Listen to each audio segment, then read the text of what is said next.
নমস্কার, এমইউ কিচেনে সবাইকে স্বাগতম। চলে এসেছি নতুন একটা ভিডিওর সাথে। আপনারা তো এই পাতা আর মাছ দেখে বুঝতেই পারছেন আমরা আজ কি বানাতে চলেছি। তাহলে আপনাদের বলে দিই, আজ বানাতে চলেছি এই সুন্দর বৃষ্টির দিনে রুপোলি ইলিশ দিয়ে লাউ পাতায় মুড়ে পাতুরি। চলুন তাহলে শুরু করি। এই দেখুন, প্রথমে কিন্তু মাছগুলো আমি ভালো মতো বাজার থেকে কেটে এনেছি, ধুয়ে পরিষ্কার করে। তারপর কিন্তু এই দেখুন লাউ পাতার উপর রেখে দিয়েছি, আর লাউ পাতাটাও কিন্তু ধুয়ে পরিষ্কার করে নিয়েছি। চলুন তাহলে এই পাতুরি বানানোর জন্য কি কি লাগছে আপনাদের দেখিয়ে দিই। এখানে তো আপনারা প্রথমে দেখে নিলেন লাউ পাতা আর মাছ নিয়েছি, তার সঙ্গে কি কি লাগছে আপনারা দেখুন। আর ভিডিওটা শুরু থেকে শেষ পর্যন্ত সবাই দেখবেন, কেউ স্কিপ করে চলে যাবেন না। আর ভালো লাগলে অবশ্যই একটা লাইক করে যাবেন। তাহলে আপনারা দেখতে থাকুন। চলুন বন্ধুরা, তাহলে আমি এই সর্ষেটা আর এখানে রয়েছে কাঁচা লঙ্কা আর রসুনটা বেটে নিই এক মিক্সির বাটিতে। দেখুন বন্ধুরা, সর্ষে বাটাটা হয়ে গেছে। আমি কিন্তু এর মধ্যে নুন আর একটু জল দিয়ে বেটেছি। ক্যামেরাটা অফ ছিল তাই আপনাদের দেখাতে পারিনি। চলুন তাহলে, বাটাটা হয়ে গেছে, এবারে শুরু করি রান্নাটা। বন্ধুরা আপনারা তো দেখতেই পেলেন সর্ষেটা বেটে নিলাম। চলুন এবারে মাছগুলো নুন হলুদ দিয়ে মাখিয়ে নিই। বন্ধুরা দেখুন, পাতাটা কিন্তু একটা প্লেটে আমি নামিয়ে নিয়েছি, আর যেই প্লেটে পাতাটা আর মাছটা রেখেছিলাম ওই প্লেটে আমি মাছটা নিয়ে নিয়েছি। এরপর নুন হলুদ আর তেল দিয়ে ভালো মতো মাছটা ম্যারিনেট করে নেব। চলুন বন্ধুরা, নুন দিয়ে দিচ্ছি পরিমাণ মতো। এই দেখুন, এবারে তেল দেবো। আমি কিন্তু রাইস ব্র্যান তেল দিয়ে মাখবো, ঠিক আছে বন্ধুরা। দেখুন এবারে তেলটা আমি দিচ্ছি, এই দেখুন দিয়ে দিলাম। বন্ধুরা দেখুন, এবারে কিন্তু আমি নুন আর তেলটা দিয়ে আর হলুদটা দেবো, তারপর কিন্তু মেখে নেব। এবারে পরিমাণ মতো হলুদ দিয়ে দেবো, এই দেখুন। চলুন বন্ধুরা, এবারে মাছটা মেখে নিই নুন হলুদ আর তেলের সাথে। এই দেখুন, আপনারা কিন্তু সবাই ভিডিও দেখছেন, কেউ কিন্তু সাবস্ক্রাইব করছেন না। অবশ্যই ভিডিও দেখে লাইক করে, কমেন্ট করে, শেয়ার করে, সাবস্ক্রাইব করে পাশে থাকবেন। আর আমার চ্যানেলটি আর আমার ভিডিওগুলো যদি আপনাদের ভালো লাগে, অবশ্যই আপনাদের আত্মীয় পরিজন আর বন্ধুবান্ধবের সাথে অবশ্যই আমার চ্যানেলটা শেয়ার করবেন। তাহলে দেখতে থাকুন আমি কিভাবে রান্নাটা করছি, ঠিক আছে বন্ধুরা। আর বন্ধুরা আমি কিন্তু লাইভ আসছি এখন রোজই। হ্যাঁ, মাঝখানে দু একদিন গ্যাপ গেছে কাজের জন্য, বুঝতেই পারছেন। সামনে দুর্গাপুজো চলে এসেছে, ঘরবাড়ি ঝাড়াও চলছে, আর তার মধ্যে টুকটাক রান্নাবান্না যতটুকু পারছি আপনাদের সাথে শেয়ার করছি, ঠিক আছে। তো দেখুন, আপনাদের সাথে কথা বলতে বলতে কিন্তু মাছটা আমার নুন হলুদ আর তেলের সাথে মাখা হয়ে গেছে। চলুন মাছটা হালকা ফ্রাই করে নেব। বন্ধুরা আমি ফ্রাই করব, কারণ এটা একটু অন্য পদ্ধতিতে পাতুরি হবে। অবশ্যই আপনারা এইভাবে বানিয়ে খাবেন বন্ধুরা, চমৎকার হয় এই রেসিপি। আমি যখন ভিডিও করতাম না তখন কিন্তু এই রেসিপি আমি অনেকবার বানিয়েছি। আপনারা অবশ্যই এই রেসিপিটা ট্রাই করবেন, আর ভালো লাগলে কমেন্ট করে যাবেন। চলুন তাহলে মাছটা হালকা ফ্রাই করে বন্ধুরা, চলুন এবারে মাছটা হালকা ফ্রাই করে নেব।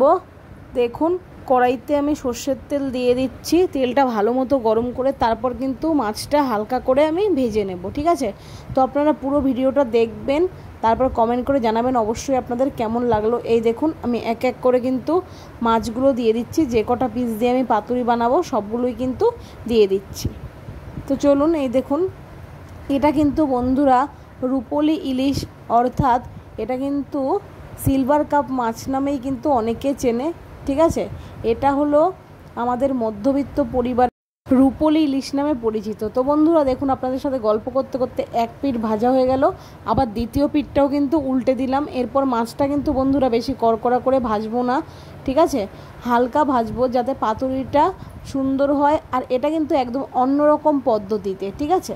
তো এই দেখুন, আপনাদের সাথে কথা বলতে বলতে কিন্তু সত্যি মাছগুলো কিন্তু ফ্রাই করা হয়ে গেল। চলুন এবারে কিন্তু নামিয়ে ফেলি। এই দেখুন কত সুন্দর হয়েছে দেখতে। নামিয়ে নিচ্ছি ভালো মতো। বন্ধুরা আপনারা সাথে থাকুন, পাশে থাকুন, আর আমার চ্যানেলটা সাবস্ক্রাইব করে সঙ্গে থাকুন, আর দেখতে থাকুন নতুন নতুন রেসিপি। এবারে বন্ধুরা এই মাছ ভাজার ওপরে দিয়ে দিচ্ছি আমি বেটে রাখা সর্ষে, ঠিক আছে। এই দেখুন দিয়ে দিলাম, ঠিক আছে।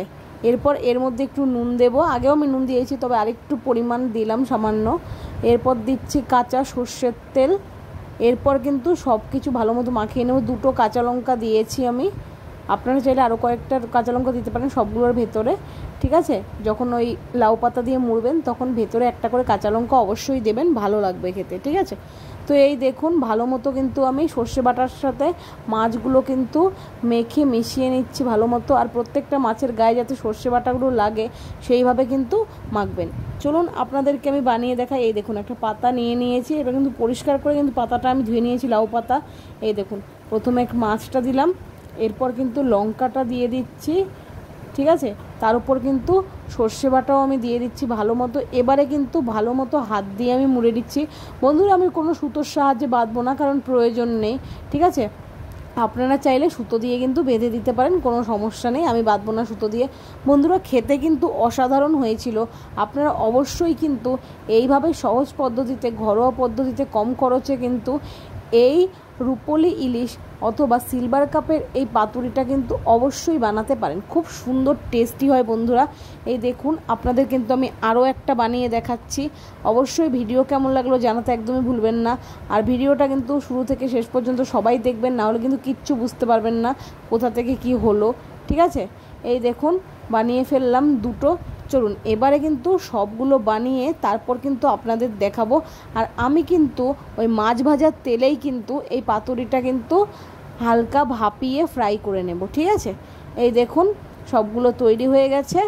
এবারে কিন্তু আমি দিয়ে দেব বন্ধুরা, এই যে দিয়ে দিলাম মাছ ভাজার তেলেই।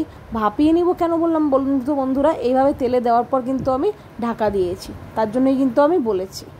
এই দেখুন ভালো মতো সবগুলো কিন্তু দিয়ে দিচ্ছি তেলের মধ্যে।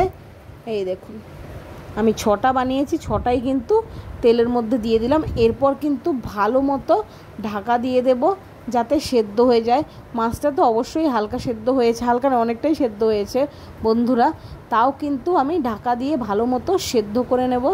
এই দেখুন ভাজা হচ্ছে, এক পিঠ ভাজা হলে কিন্তু আরেক পিঠ উল্টে দেবো, কিন্তু দ্বিতীয়বার আর ঢাকার প্রয়োজন নেই বন্ধুরা, কারণ দু পিঠই কিন্তু সেদ্ধ হয়ে গেছে পাতাটা, ঠিক আছে। এই দেখুন এরপর কিন্তু আমি ওলট পালট করে সুন্দর করে ভেজে নেব, চারিধারটা যাতে সুন্দর করে ভাজা হয় আর ভাত দিয়ে খেতে যাতে দুর্দান্ত লাগে। এই দেখুন আমি কিন্তু ওলট পালট করে নিচ্ছি।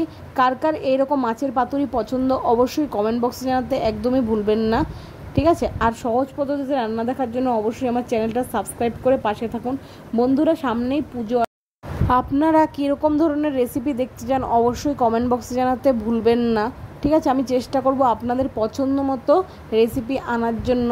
বন্ধুরা এই ভিডিওটাও ভালো লাগলে আপনারা অবশ্যই লাইক কমেন্ট শেয়ার সাবস্ক্রাইব করতে একদমই কিন্তু ভুলবেন না। দেখুন আপনাদের সাথে কথা বলতে বলতে কিন্তু আমি দু পিঠে ওলট পালট করে ভালো মতো কিন্তু ভেজে নেব। এই দেখুন উল্টে দিয়েছি সবগুলো, ঠিক আছে। এই দেখুন এরপর কিন্তু হয়ে গেলে তারপর আপনাদের দেখাবো নামিয়ে একেবারে, ঠিক আছে, মানে নামানোর সময় দেখাচ্ছি আপনাদেরকে, আমি বললাম আর কি। এই দেখুন কত সুন্দর লাগছে দেখতে একদম। বন্ধুরা দেখুন পাতুরিটা কিন্তু আমার বানানো কমপ্লিট হয়ে গেছে। চলুন এবারে একটা একটা করে একটা থালার মধ্যে নামিয়ে নেব। মোট 6টা পাতুরি বানিয়েছি আমি 6 পিস মাছ দিয়ে। এই দেখুন কত সুন্দর হয়েছে না দেখতে, পাতাগুলো একদম ওপর থেকে, আর মাছটাও কিন্তু ভেতর থেকে খুব সুন্দর সেদ্ধ হয়েছে, আর যখন ভেজেছিলাম খুব সুন্দর কিন্তু হালকা ভাজা হয়েছে। দেখুন কত সুন্দর হয়েছে। আমার ভিডিও ভালো লাগলে অবশ্যই লাইক কমেন্ট শেয়ার সাবস্ক্রাইব করতে ভুলবেন না। আবার আসছি নতুন একটা ভিডিওর সাথে। সবাই ভালো থাকবেন, সুস্থ থাকবেন, সাবধানে থাকবেন।